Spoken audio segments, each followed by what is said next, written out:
Welcome. My name is Kelly Riordan. I'm a classical musician turned creative entrepreneur, and this is the best platform for musicians that are looking to shape their career by thinking outside the box. Deanna, thank you so much for being here. So excited for this episode. I know we had Michelle, your partner on the podcast recently, and we've been patiently waiting to get this one recorded, but I'm so excited. Before we go any further, let's just start right at the beginning, as we always do. Tell me a little bit about how you started music for the very first time or started lessons. Definitely. Thanks so much for having me. I started piano when I was 4, and even before that, I was dancing. There was a lot of music in my household. My mother's an amateur violist. She's still performing with a community orchestra. And my father is a music lover, supporter, singing in church choir. And so piano is what my siblings and I started. I have two siblings. And then I continued that throughout high school. But when I was in 4th or 5th grade, that's when the school music system asked us if we wanted to play a band instrument or an orchestral instrument. And I said, I want to play flute and band, actually. So my older brother already was playing violin, and I said, no, okay, I want to play flute. But when the time came, my mom convinced me that there are so many flute players and that there are not that many violists. And she knows as a violist herself, and was thinking that that could give me even more opportunities. So I thought, well, that sounds pretty cool, something that not everyone is doing. And so when I was 10, I started viola and continued that. And they kind of went in parallel as I was getting older. I continued dancing. Classical ballet and modern dance were really special to me. That was my greatest passion, probably. But I was, immersed in all of this music. And somewhere in high school, the switch made. I had to decide if I want to do dance or if I want to do music. And was trying to do everything at that point. And viola became much more clear for me because it's an orchestral instrument. It's a more social instrument. I felt just like I'd found my niche group of people and friends, a place where I really belong. So viola became a possibility of something that I could pursue for a career as I was supported by my teachers and the community that I was in. That's fantastic. So when you started viola, did you start lessons immediately, or was it something that you started in school and then over time the interest kind of grew? I started private lessons immediately. Yeah. Mm-hmm. Got it. Your mom knew what she was doing. She had a plan. She definitely did. She knew how to find the right teacher and to find someone who's going to help me grow. And yeah. That's Mm-hmm. awesome. That's Mm-hmm. awesome. You know, my little sister, Kate, we kind of had the same thing where I started clarinet and then we realized because I was in band how many clarinet players there were and how competitive it Right. was. So Kate was kind of given a choice, maybe French horn, maybe oboe. What are you thinking? And she picked oboe. Not that she ended up going into music, but she's a Yeah, fantastic oboe player in high school. And so it's funny to hear that kind of parallel when you definitely. are the younger sibling and you had those go before you. That's so funny. Oh my Yes. Yep. goodness. Mm-hmm. So you're in high school and obviously you're loving it and it's become a big passion for you. Lessons are going well.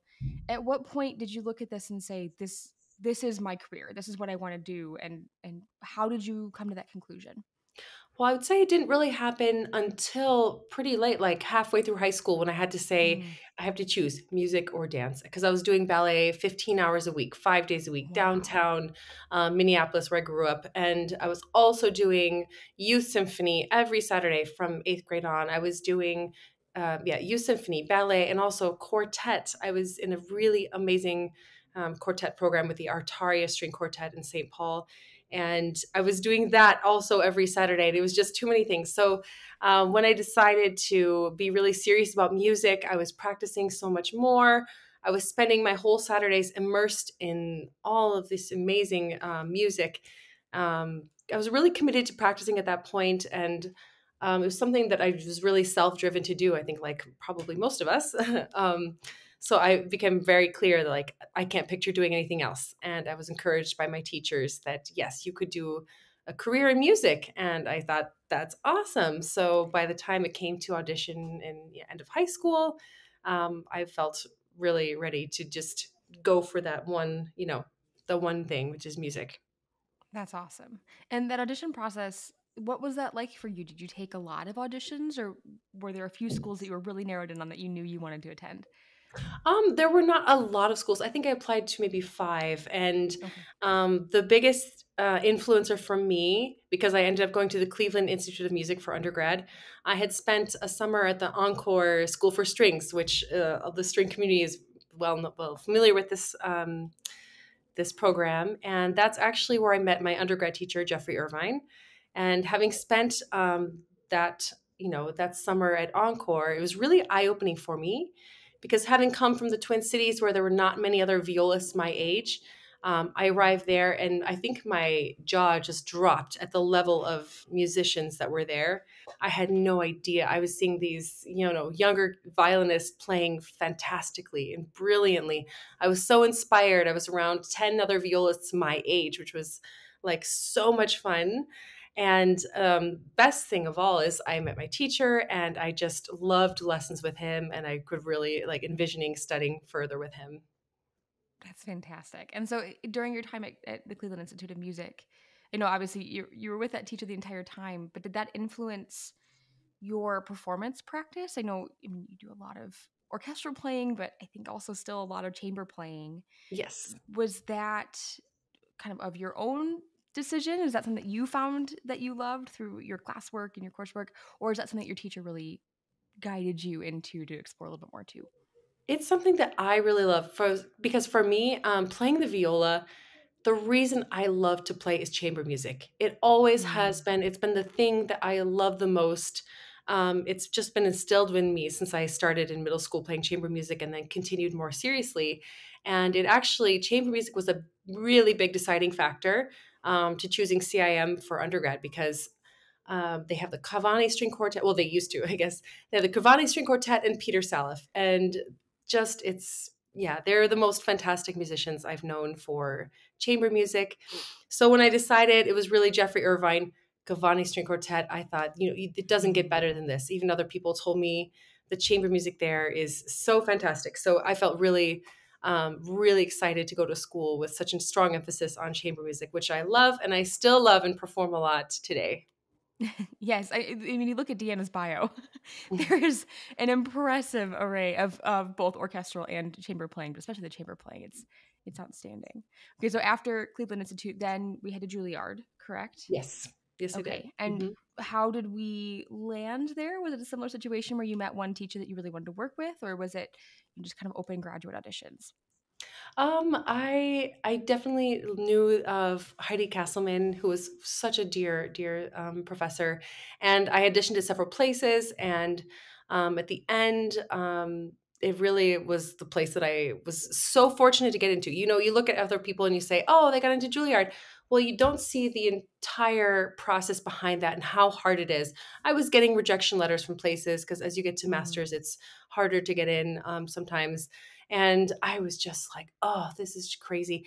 And so you don't see all the struggle in the process and how many pieces you have to prepare for grad auditions. It's really insane. So when I was accepted to Juilliard, I felt so humbled. I was like, Mm. I don't even know if I belong there. The whole Right, imposter yeah, syndrome thing going on. Like, this absolutely. is insane. But it also made me so appreciative of every lesson I had there, of every studio class. I went into Juilliard with this mentality of like, I'm really grateful and humbled to be here. Mm. I'm going to take as much as I can out of it. It was so inspiring. I worked so hard. I had a really amazing time in New York City for those 2 years, and I'm so glad that I was able to go there. Hmm. Oh, that's fantastic. And after those 2 years, then we had a big switch. we did not we did not stay in New York for very long, correct? I think we went straight Yes. over to Paris. Okay. So what was Yes. that process like? And how did you decide that you wanted to go international for school? Yeah, that's a great question. So actually, my last year at CIM, my teacher asked me, "Would you like to go to Paris to study for a semester?" And my jaw just dropped. I was like, "Oh, what?" Let me think Like about that. Yes. Absolutely. imagine from Cleveland to Paris, it's like night and day. So I was so thrilled. I had never been to Europe before. I didn't know a single person over there, and here I just went on exchange Mm. to Paris for 4 months, and Wow. it was just the most enriching, uncomfortable, eye-opening, but just I fell in love with Paris. I fell in love with the teacher there is Jean Sulem, who I studied with. He is phenomenal, a really, really phenomenal teacher. So that semester abroad changed everything for me. I didn't even speak French. So it was really an immersion experience for me. It was eye opening to see Europe and to travel a bit and to see how things are done somewhere else. And that really gave me the travel bug. It gave me the desire to go back Mm. someday and really learn French for real. And so after Juilliard, I was preparing either to do a DMA or to go to Paris. And I did one audition, and I then had the option I can go there. I did also auditioned in Paris for their master's program, and I was accepted for both. And I said, okay, a lot of things lined up. I got a scholarship for Paris, and I said, well, it's pretty clear I'm going. I said, it's now or never in life. Like Yeah. once you're installed in somewhere, it's harder to just uproot your whole life. And at that point, I was like, I'm ready to go over there. This is the time to go to Paris. So I was so thrilled that I was able to go, and initially just planned on staying for those 2 years. And now I've been over here in Europe for 10 years. With a big uproot coming. We Yes. are moving soon, which I'm sure we'll get to in a second here. But Yeah. okay, so you settled in. What was that process like? And I'm sure this is something, as I kind of mentioned to you before we started recording, I want to dive into this a little bit more because I'm sure people are listening and thinking, well, it is scary and it is hard to make that big change. And you had a Yeah. lot of those emotions too, I'm sure. But also, maybe they're like flirting with the idea of this big change, or that might be kind of a fun experience. But what did that move do for you in not only in your studies and your music, but do for you in your focus around your music? Because I'm sure uprooting your entire life to a completely different country, obviously you're focused at CIM and at Juilliard, but now, oh my gosh, I just left all my family and friends behind, half a Yes. world away, and I'm here for a reason, Yes. right? It's thrilling, it's exciting, and if anyone listening is considering going Mm. abroad, do it. Just Mm. do it. It will, you'll get over the uncomfortable stuff. You'll feel every little triumph of all the hardships of, it's so enriching. I think it's something that everyone should do. I know not everyone can do that, Mhm. but going abroad, oh my goodness, where to start? It's just so many things. For me, it really was eye opening. It was enriching to see other languages, other cultures, to see all the art, all the Mm. museums of Paris, all the concerts and the concert halls. For me, it gave everything we've ever learned in, for example, music history class. It made it real. Now Mm. I have been to Prague, I have been to Spain, I have been to Italy, all these different places where music had their roots, and Right. just seeing different cultures and the way that different people live and different people think is extremely enriching, like as a personal experience. Mm. So I've loved every, not every second of Paris, but I have loved so much living over there. And now my English is like jumbled with my French in my head. But anyways, it's been wonderful It's a living good abroad. problem to have. That's a good problem to have. What was the language learning process like for you? Did you take classes in addition to going to your study, all of your music coursework, or was that something that you just kind of learned by immersion? Yeah, so I 100% learned by immersion. I Mm. have not taken classes in French. I have learned by ear. The best thing that I had was when I was on exchange, I had a roommate who did not speak a word of English. So we were going around pointing at different things and saying them in our languages. Also at the Conservatoire, everybody spoke French. No one spoke English. My lessons were in French. All the administration things I had to figure out were in French. I Oh remember gosh, once filling out all I this took legal my paperwork. Oh gosh. Oh yeah, paperwork and everything. And once I took my cell phone and I had a message and I said, "Oh my gosh, I have no idea what this person is saying on my voicemail." I went up to someone and I said, "Here, listen, can you tell me what they're saying because I can't understand." That kind of thing. So I really was Mm. forced to learn quickly, which is the way to learn any language. Um, but then I think my level just grew and grew and grew, and then after probably 5 years, I hit a plateau where I'm conversationally fluent and I'm not really improving. I'm just, speaking all the things that I need to speak. And I could improve if I really tried, but it hit a plateau where I'm like, okay, I can say everything that I need to. That's awesome. Now, your lessons being in French, I'm sure the first term, and especially the exchange, Hmm. there's probably a little stress around that. I mean, you're being instructed and you may or may not totally understand what the directions are. It sounds like your teacher, of course, was really supportive in all of this, knew that this is what they were getting into. The exchange program is there for a reason. So they're probably very used to being in these situations. But how did you navigate that? Were you recording lessons and going back and trying to translate, or what did that look like? So my viola teacher, he did speak some English. Okay. He does speak very well English. Very well English. There we go. Yeah, there's my French coming in. There's the Um, jumble. Yes. So actually, the easiest thing was the music vocabulary in orchestra and also in lessons, Mm, because you use the same words. As soon as you know what the word is to play more staccato or more piqué in French, like they say, you learn those vocabulary words and then you use them mm, over and over and over.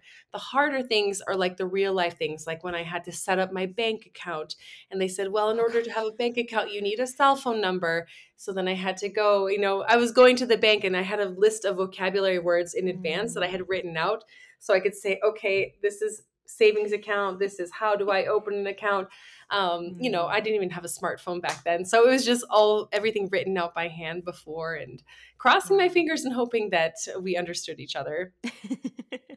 Well, obviously it all worked out and it's been amazing. And now, because you guys have been there for a long time, now you have a family and you have Yes. kids, and I mean, you guys Yes. have obviously settled in, but we do Yeah. have this big move. So, outside of the music stuff, tell me a little bit about, you know, again, changing your entire personal life over to another continent and meeting someone, starting a family, and trying to balance all this at the same time. And Yes. again, still trying to learn the language.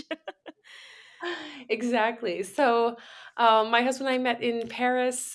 He's from Romania, and we have two boys, two beautiful Mm. boys. And just to give some background history, my firstborn was, I became a mother right during the pandemic, at Oh the very goodness. beginning.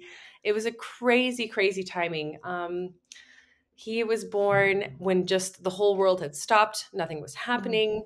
And right before that, Michelle and I had been creating the Fearless Artist Mastermind, which we'll get to in a little bit. But having my son in Paris, where the borders were closed, I had no Mm. family, they were not able to enter the country. We saw nobody in the beginning. We were all on our own. So it was not the beginning of motherhood that I had envisioned before. So juggling family life with freelancing has been so difficult when you've had little to no childcare, Mm. um, and no family around to help. So that has been Yeah. it's been weighing on me a lot. And also, the city of Paris is not child friendly. It is really not child friendly. It's stressful. It's loud. There's no with the stairs everywhere. There's no way to carry your stroller up, but you have to carry a stroller up and down with the help of people. Mm. So it's really stressful place to be, actually. So now that my second was born 6 months ago, we are so ready to move to somewhere closer to family. And we are going to be moving to Minneapolis in just less than 2 months. So it's all this crazy time right now. It's you caught me right in the transition, like a really big transition after being over here for so long. So we're going to be closer to family. I'm going to have a big network that I already have in Minneapolis. I'm excited to go there, make an impact on the community, find performing and teaching opportunities, Mm. and continue to grow the Fearless Artist Mastermind over there. So yeah, we've been applying for a green card. We finally got it, and we said, okay, ready to go with these two kids. It's a big, really big move for us. Oh my gosh. It's so exciting. I'm sure your family is stoked to have you guys Yes. back, Oh yeah. especially with the last couple of years being what they've been. Well, I'm Yeah. so sorry that was how you began your motherhood journey, and that's what you guys had to experience, but also so excited for the change. It'll be wonderful. I'm Yeah. sure your parents are like counting down the days. Oh yeah. Oh goodness. Okay, so Definitely. Yes. after conservatory, you meet your husband. I'm pretty sure that was pretty soon after, correct? I met him my third year in Paris Third after year I in had Paris. Okay. finished my studies. Yep. Got Mhm. it. Mhm. And you're performing full time right away. So Yes. how did that happen? And what was that audition process like? I think this is a combination of auditions and also things that you're creating. So what did Yep. life after school look like for you in Paris? So I think like a lot of musicians, we're just not prepared for life Mm, after graduating. When you're not a student, I was so happy to be done with studies and school, excited to be out performing. But the lack of preparation or a vision of what you're going to be doing, especially as a freelancer, it can be so overwhelming when you're trying to expand your network, create your opportunities, go for all those performances possible. And these are things that led to Michelle and I independently thinking, let's do this, create the mm, Fearless Artist Mastermind. But for me, it was really hard. You're in a new country, you don't have a network. You have people from the conservatory that and things were trickling in slowly. And in Europe, things are a lot less well paid than in the States. I found. mm. Hmm. Got it. Well, and that's something that I'm sure would surprise a lot of people because, again, Hmm. Western art music, that is the cultural history of Europe. And of Yes. course, through through migration and everyone coming to the US, of course, we kind of own that also in a lot of ways. Parts of our society do, but also when you're there, I know a lot of the times the government pays for concert series and sponsors a lot more events because it is such a historical significance. But with it being lower paid, how do you balance that? Yeah, so it's interesting. I had thought about doing orchestra off and on. And for me, it's something I thought, okay, it's great. You have stability, you have the status, you have, the ensemble that you're a part of. But in reality, it's hard to do a lot of auditions per year for me because it's just so soul sucking to do auditions. Mm, And that year, I did not get an orchestra job, and my student visa was running out because they have 1 year kind of, you know, 1 year to find a job, and if you don't, then it runs out. And I was not willing to be an eternal student. So I actually moved back to Minneapolis that year for 1 year. I was doing long distance with my now husband, and I was coming over to Europe and finding opportunities to perform each time I came. With my fearless artist partner, Michelle, we were going around Europe playing school concerts through the Juilliard Global Initiatives program. So I was finding ways to come and play recitals and things to keep my connections and my performing up in Paris while I was there. And after that year, I applied for an artist visa to get me back to Paris so that I could be with my my partner. So that was also another big. I have moved back and forth already. I know what it's like to put your whole life into two suitcases. oh goodness. It's Hmm. a huge change, and especially now moving an entire family and two young boys, it'll be a massive shift. So Yes. you settle back in Paris, you're on this artist visa, and you're trying again, like we Yeah. have to have a stable career, stable income. We have to have a plan. What were some things? You're talking about doing these performances and the network. What worked well for you, and maybe what are some things that didn't work well for you? Things that you tried in that marketing or that outreach, that networking that made Yeah. an impact. That's a great question. The things that did not work for me were cold emails. Mm, Whenever I would email ensembles, I had a list of ensembles, I would email them with my CV, kind of a cover letter explanation. Hey, I'm available, hire me, kind of thing. It never worked. What mm, did work is concert opportunities that were given to me by other people. So, and as in most fields, network is everything. Our relationships are everything. So, keeping up relationships from before, writing to them, saying, "Hey, let's grab a coffee. I'm back." I got so many opportunities by other violists saying, "Hey, I need someone to fill in for me for this thing. Are you free?" right. So that was really great. That worked out really well. Also, doing some auditions and getting feedback, playing for as many people as I could. That worked well. One audition I did led to me being invited to be the solo violist of the Bourgogne Symphony and the principal violist, I guess we would say. And it was really fun to go there and play and see the city of Dijon, which is so beautiful. So I got a lot of opportunities to travel and to play chamber music with people, just really by having that connection, a really solid foundation for that. Then when you were in Minnesota for that 1 year kind of in Hmm. between, you knew you wanted to go back, were you also trying to maintain those relationships from a distance while you were gone, or do you feel like you kind of hit pause and then when you came back, you started reaching back out to everybody? It's kind of in the middle of kind of in between. Definitely, I had certain people that I kept in touch with, and when I was there, I would see them. But I think when I moved back for real, I really felt lost. Like that's when I was like, Mm, okay, what am I doing? Um, I remember just sitting in my Parisian apartment being like, okay, where do we start? What do you do? yeah. How do you find these new opportunities? I felt like I was starting over from scratch in a lot of ways. But I did join a quartet for almost a year. I played with them, and that gave me a lot of opportunities to perform. And then I started getting involved with the different various orchestras in Paris. So it was very slow, and it was trickling in, and I had to say yes a lot in the beginning, even if I didn't want to, until Mm, I got to more and more things accumulated and then could say no to the lesser things. And also, private teaching allowed me for some financial stability. So that was really yeah. helpful as well.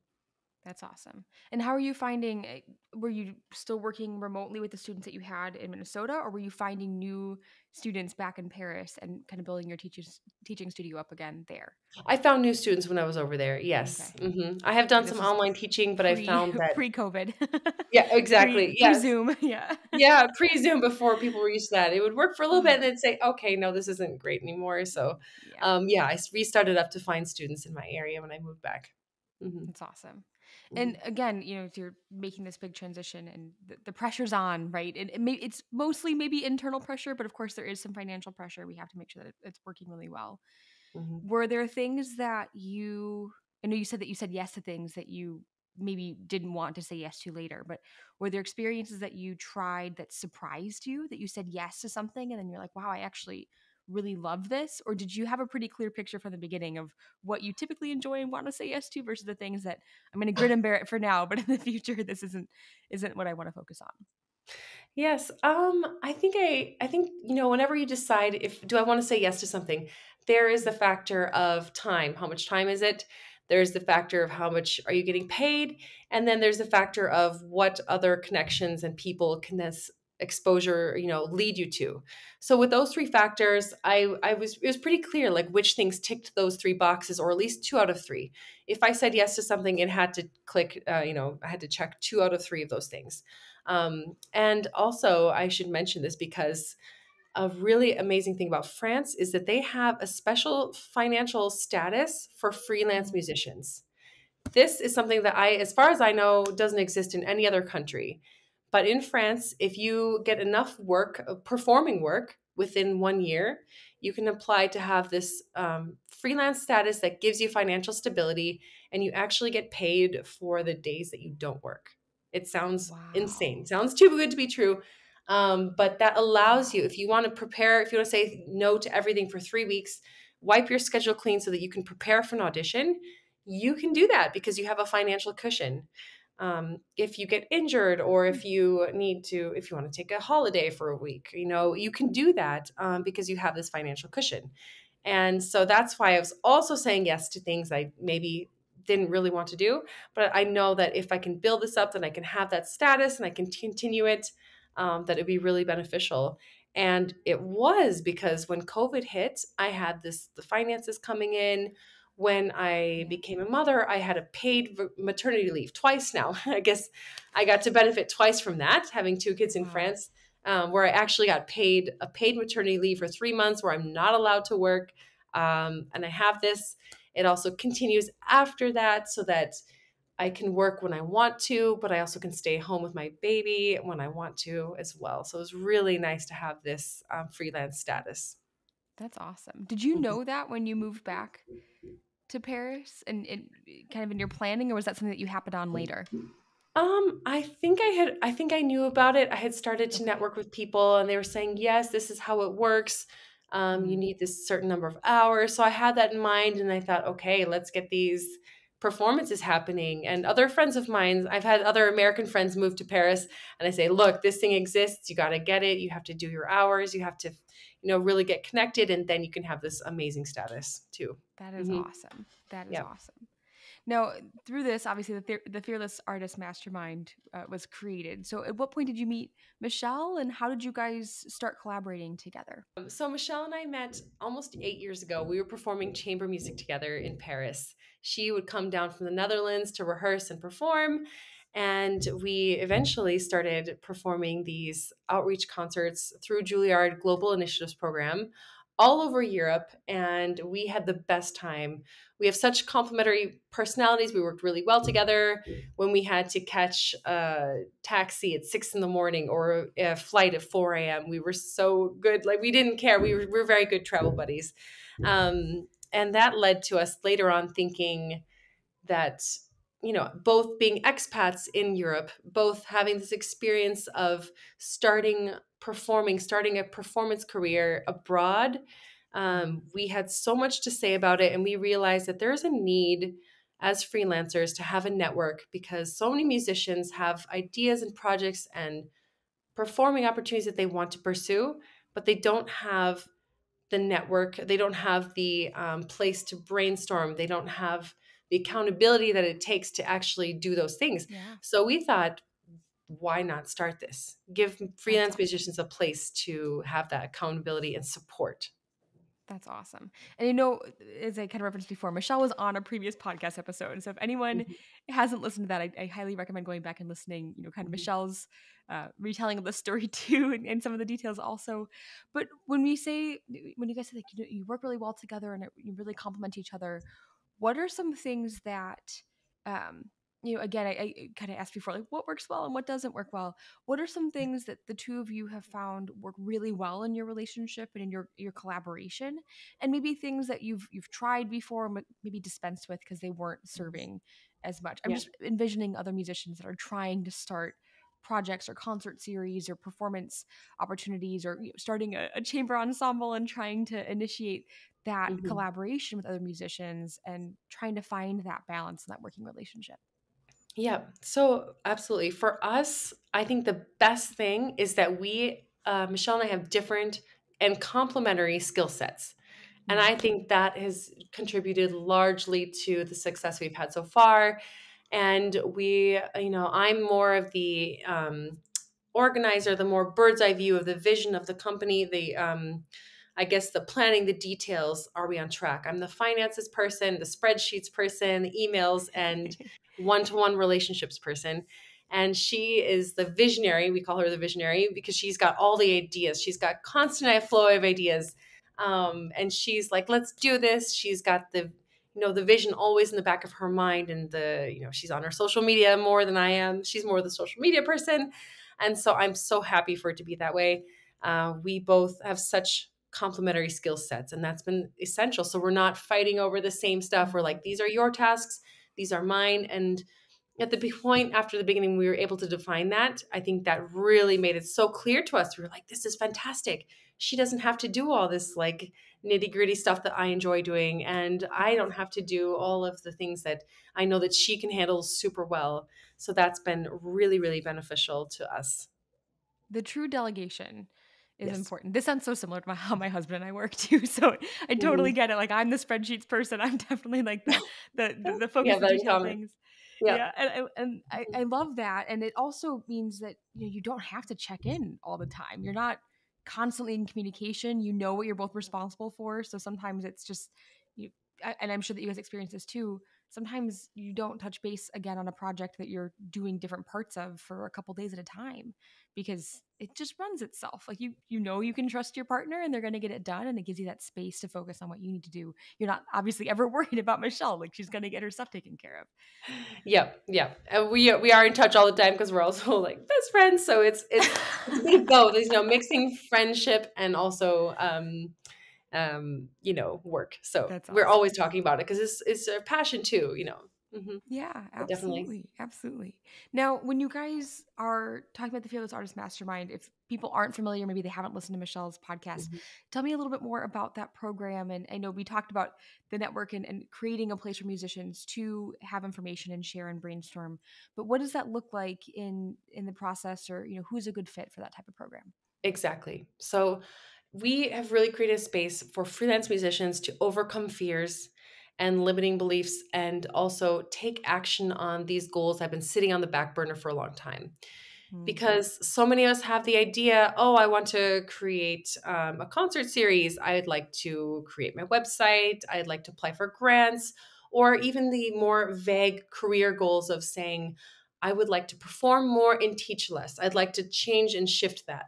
And a lot of us have these ideas and we just don't know what the first step is. We say, I don't know what the first step is. And I don't have a deadline, so I don't have to get it done. So maybe it's something I've been thinking about for months or even years and It's thinking, yeah, I'd always like a to do that. someday project. Yeah, that makes total Mhm. sense. Yeah, we say, oh, later when I have time. Well, freelance musicians, when do we have time? Fair So we, enough. yeah, absolutely. So with our mastermind, it's really intense, small group focused, people that can be really supportive, and Mm. encouraging, and also overcoming obstacles is a big thing. People, to have a sounding board to bounce ideas off of. So we have a couple of structured programs that give these musicians the structure and accountability, to say, yes, I finally have clarity, I have vision.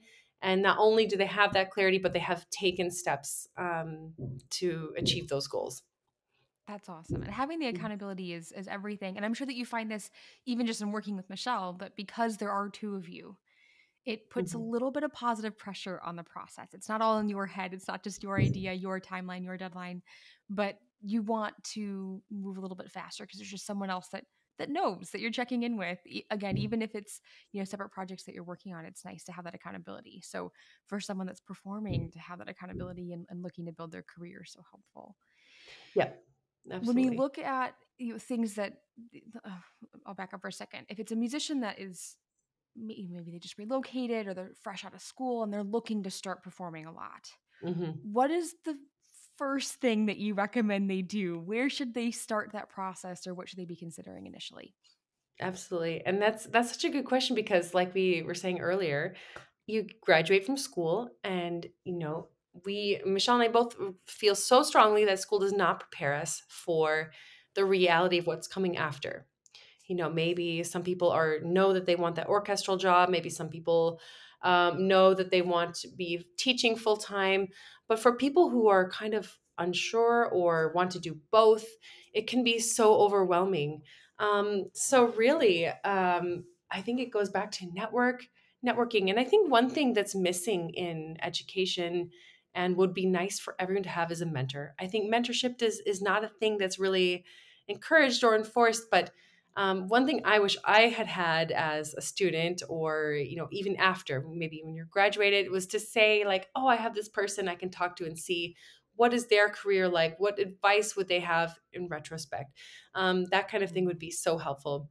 But otherwise, to have this community, like we have a membership program where people can touch base and say, "I'd like to do this thing. I don't know how to do it. Does anyone have experience with it?"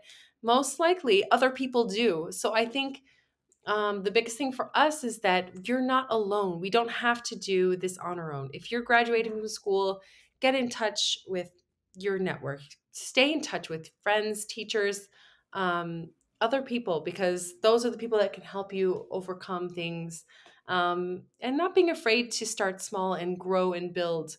Um, Another just thought about being a freelance musician is that our careers can fluctuate and change. It's terrifying, when you're starting out, when you've graduated and you're like, what am I doing?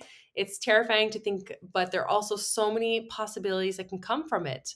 So absolutely. it's really nice to know, like, maybe this thing isn't working out right now. Maybe I don't love teaching, but I love to play this type of music, Baroque music, or crossover styles. To not be afraid of this change and changing directions throughout our careers. Absolutely. And I think it's so nice for everyone that's listening to this to hear too. You went to three world-class music programs. I mean, your degrees and your studies were at the creme de la creme. Like everyone would ideally want to study at Juilliard, right? So it's really nice to also hear that it's not university or school dependent, this feeling of what happens next or this lack of Mhm. preparedness. It is a universal experience, and not even just in the US but also abroad, that this is a universal experience, that we're all kind of stuck. We learn to play our instruments, we are Yep. fantastic ensemble participants and collaborators, and Yes. then we have no way to apply that Right. immediately. And your career journey so far, you have been doing a lot of performing, and then you and Michelle have now started Fearless Artist Mastermind. Did you always envision yourself being a business owner or an entrepreneur, or was that something that just kind of accidentally happened? Yeah, I love this question because I had this like spark ignited when I was at Juilliard and I took an entrepreneurship class.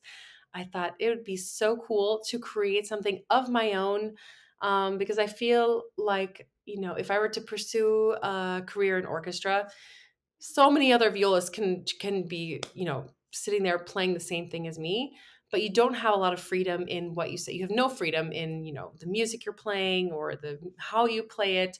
um, your schedule, rehearsals, all these things are dictated for you, and I always felt like I wanted to do something that was my own, that I could create. So I definitely had this idea in my head for a long time. And so when Michelle and I created the Fearless Artist Mastermind, I was so excited and so passionate to learn more about what is a mastermind. We did some courses on how to be better facilitators and how to, run a business together. So I was really felt like this is something that I can do alongside performing and teaching.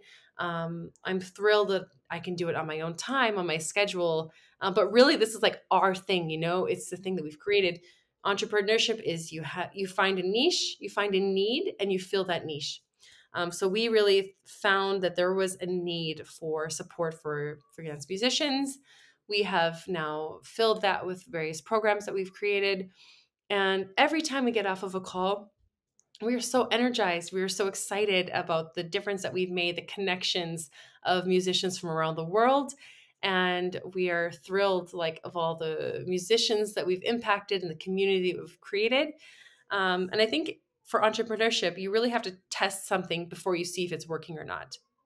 Yeah. So for us, we tried these masterminds and we were like, this is working. This is great. It's good. Like, you need that feedback initially to see, is it working? Yes. And so we're so thrilled to have something to work towards. That's awesome. And you're working with people from all over the world too, which is Yeah. so cool. So Hmm. cool. What's your favorite part about working in an online business? Is it that reach, or is there something else that just, I mean, like you said, the impact is amazing too? Definitely the most gratifying thing is the looks on people's faces when we finish a Mhm. call, that glow of joy and excitement and relief of having been able to share with a really supportive community, and a supportive group is by far the most like gratifying part of it. For the online aspect, absolutely, we can reach musicians from all over the world, and it's so cool to see people coming together. We also have people collaborating who've met because Mhm. of us. And so if someone says, yes, I'm actually going to New York to perform with this person, we're like, yes, that's so cool that they met in our program and that they're now performing together because of something we've done. So That's connecting other awesome. people is super exciting. That's And awesome. lastly, as a mom of two young kids, I love the online aspect that I can work from home. I can work for during nap time and, late in the evenings. So I can really have a flexible schedule, and that it's all there. I don't have to go anywhere for it. Well, and you're balancing a lot right now. We have a whole online business, we have two young children, and we have your performing schedule. How do you balance all of that? What are It's your tips and tricks? It's insane. It's a constant juggling act. And Mhm. my beginning of motherhood was unique because there were no concerts happening. It actually timed out really well for that. I didn't have any fear of missing out because no one else was playing anyways. So I feel like that was actually pretty good timing in terms of not feeling like, oh, I have to go back to work and perform right away and show everyone that I'm performing, because no one was. So Yeah. that timed out well. But after that, we didn't have any childcare until my first, was 15 months old. No family around to help out, no childcare. And, concerts were only starting to trickle in around that time. And I was able to find a babysitter. My son started going to daycare twice a week. So that was helpful. But other than that, finding, calling random people, can you babysit? Can you babysit friends and everybody? It's been very, very tricky to, very tricky to perform and be at home. Now my youngest is 6 months old, so I'm still performing when I can and when I want to, but I also um I've given myself a big leeway of saying I don't want to feel pressure like I have to do Mm, anything I don't want to. yeah. I love to be at home with him, honestly. So I'm glad that I don't think that moms should have to say, "Here I am, yes, I'm back at work. Look at me. I'm 4 weeks postpartum and I'm performing." Like that makes me so sad if somebody Yeah. is saying that or showing that, like, "Here I am." Like, as any mom, I think you're all super women. So I don't, yeah, I don't feel pressure to perform when I don't want to, but it is a constant juggling act. Squeezing in an hour of practice, if I'm lucky, is really hard. So Yeah. my expectations have completely shifted and have changed and adapted.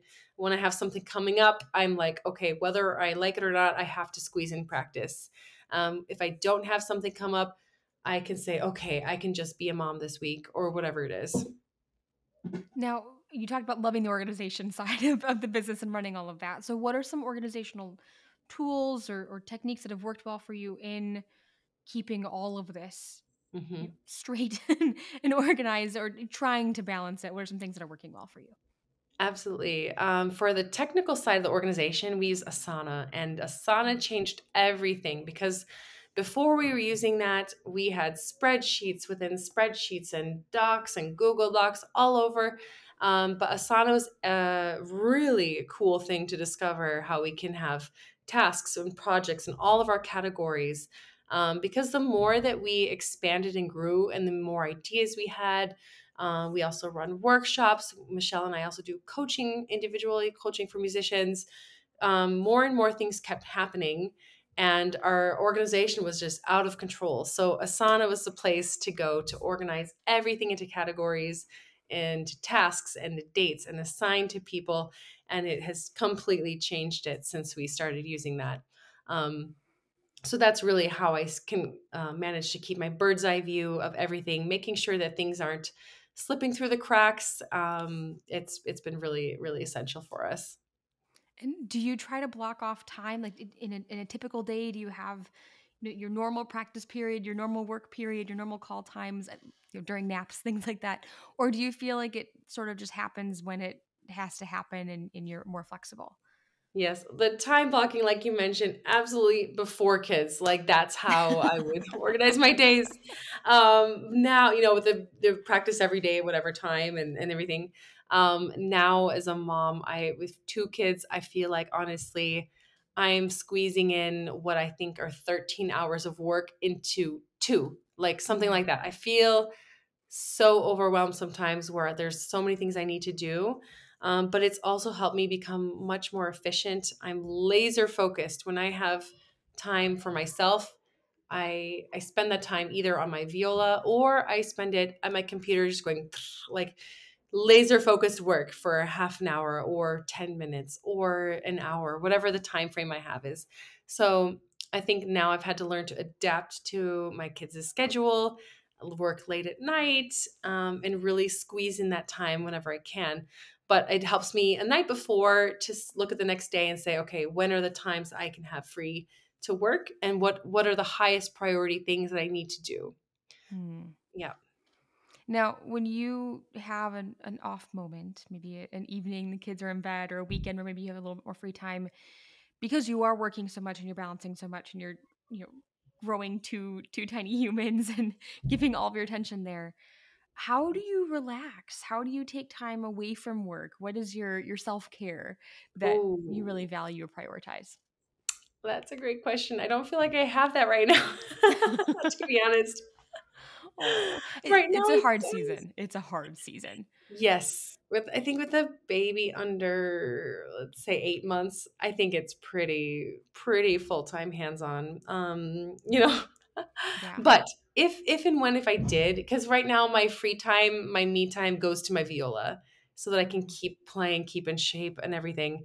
But if I had me time, I do like to do yoga, and stay physically active. I love to walk. That is something that is so important for recharging and getting fresh air, exercise, all the things, which walking I can do with my kids. So Mhm. maybe it's not completely kid time, it's also me time, but that's kind of, for now, that's what that looks like. And later on, I hope to be able to return to other activities.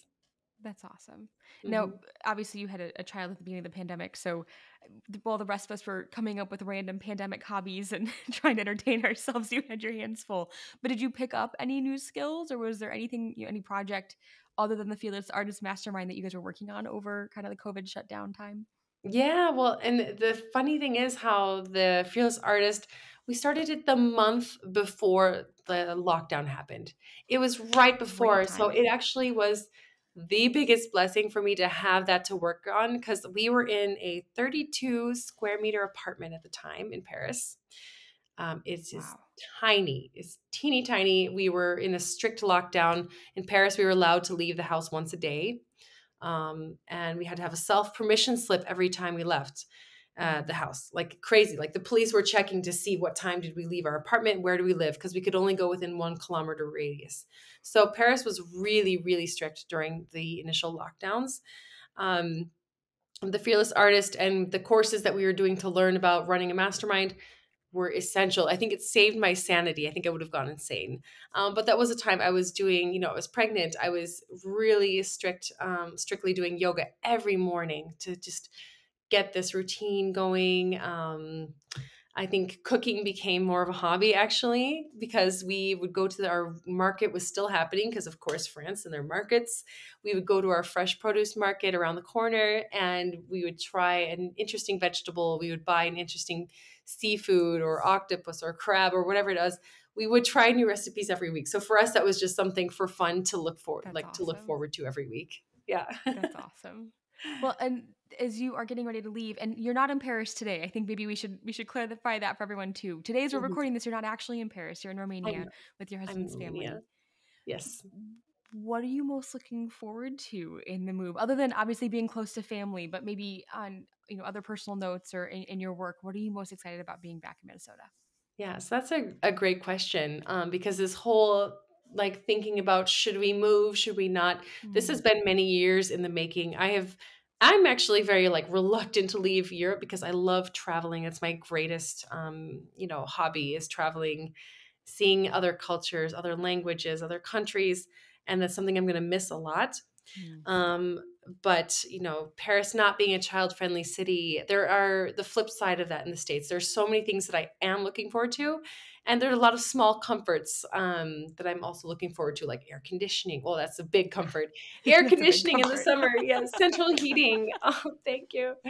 Not having moldy apartment walls. All this stuff is I'm looking forward to a lot of things like that. Small things, but also the biggest thing probably besides family would be being in nature, which is Mm. Minneapolis has such beautiful nature.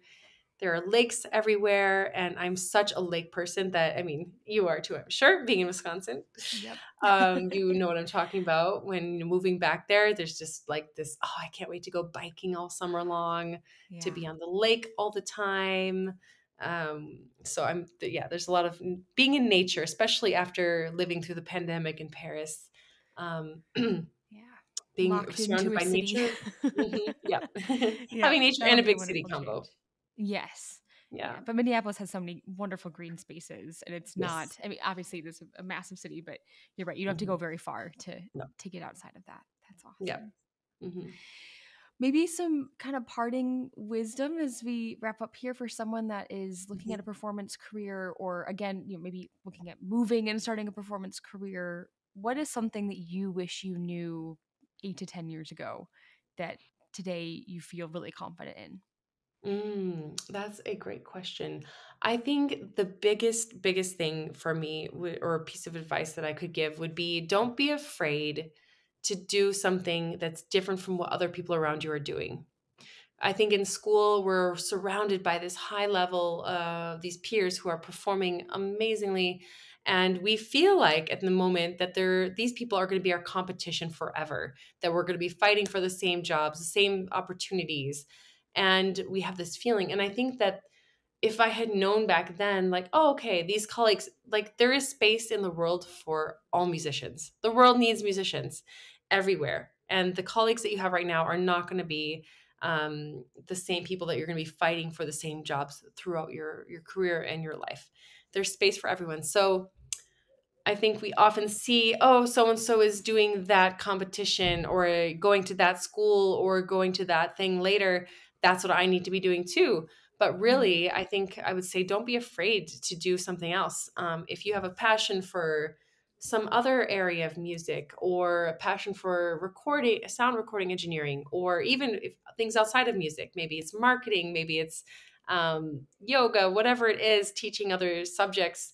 I think, if you want to be a teacher full time, don't limit yourself because of what other people are doing. It's the whole kind of thing, like, don't care what other people are doing. You can forge your own path and your own unique path. Yes. And for me, that's something that I believe so strongly now. And I wish that I had seen that before. As something starting off as in a career in music is really important to not be afraid, because also these things are going to make you more marketable. You'll have more opportunities to create more income streams like that. So don't be afraid to pursue things that other people aren't necessarily doing in music. I say all the time to clients that for every teacher, there's an ideal student. For every student, there's an ideal teacher. Mhm. And that does not just apply to teaching. I know on a previous episode with Sam Rothstein, who's the acting principal clarinet for the Indianapolis Symphony, he was talking Mhm. about sitting on the audition committee and how someone can play a technically perfect audition, but the sound isn't quite what they're looking for. The expression doesn't quite match what the committee is the most excited about, and the concept of the sound for that orchestra, and how again sometimes there's an ideal player for every orchestra and vice versa. So it does it, we exist in this highly competitive field, but in reality there's really not a lot of competition because there's a fit rather than the competition all the time. So I appreciate you sharing that also, because I share that sentiment. It's something I try to talk about a lot, but this idea that we can all work in collaboration and there is room Definitely. and space for all of us. Definitely. And I think, like, for me, my goal is really to make an impact on my community. And if we Mhm. have those kind of bigger, the why of why we're performing, why are we playing, that if you really dig down deep and see what's that goal, that's something that I'm really looking forward to in Minneapolis. I feel like I can make a bigger impact on my community because it's a smaller one. And that's, something I'm really, really looking forward to. So if we stick to those really deep reasons of why we're doing something, then that can you'll see that there is space for your unique voice and there is a need for it. And when you're genuine to it too, you also attract people. I mean, like you and Michelle, that because Mhm. you are operating in the ways that are unique and authentic to both of your interests and your skills and what you're most excited about, what you bring to the table, you also find the people that you align with and that you want to keep working with and collaborate with and that you want to keep sharing experiences with too. It Yeah. in some ways, as long as you're, open-minded and you are harnessing those connections and trying to keep the door open for communication, it sort of takes care of itself. Yeah. Yeah. Definitely. Well, thank you so much for sharing, Deanna. I've really enjoyed this conversation. I'm sure this is going to be a ton of really insightful things for so many other people too. But this has been a ton of fun. Thank you again for your flexibility in getting this scheduled. I was Yeah. so excited to talk to you. This is awesome. Thanks so much. It's been so great to chat today. Thank you. You're welcome.